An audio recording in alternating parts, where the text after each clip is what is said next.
હાજર છે સરથાણા વિસ્તારમાં ઇમિગ્રેશનની કાર્યવાહી હાથ ધરેલી તો આરોપી છે કઈ પ્રકારની બાબત?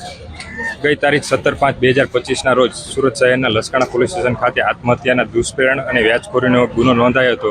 જે ગુનાની તપાસ દરમિયાન આરોપી અજય સિરોયાનું નામ ખુલતા લસકાણા પોલીસ સ્ટેશન દ્વારા એની ધરપકડ કરવામાં આવી અને તપાસ દરમિયાન જાણવા મળ્યું કે આ આરોપી અજય સિરોયા છે તેનો પાનનો ગલ્લો છે અને ઘોડાનો એક તબેલો બનાવેલો છે, જે વીટીનગર સર્કલ પાસે સરથાણાની હદમાં એસએમસીની જગ્યામાં છે એ ગેરકાયદેસર રીતે બનાવેલો હતો.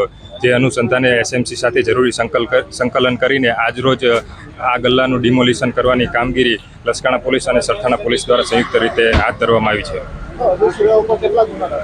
અજય સિરોયા વિરુદ્ધ અગાઉ 4 ગુના નોંધાઈ ચૂક્યા છે. સરથાણા પોલીસ સ્ટેશનમાં પ્રોહિબિશન અને મારામારીનો ગુનો દાખલ થઈ ચૂક્યો છે. કાપોદ્રા પોલીસ સ્ટેશનમાં આઈપીસી 307 મુજબ અને મારામારીનો ગુનો દાખલ થઈ ચૂક્યો છે અને પાસા અને તડીપાનની કાર્યવાહી પણ આ ઈસમ વિરુદ્ધ થઈ ચૂકી છે.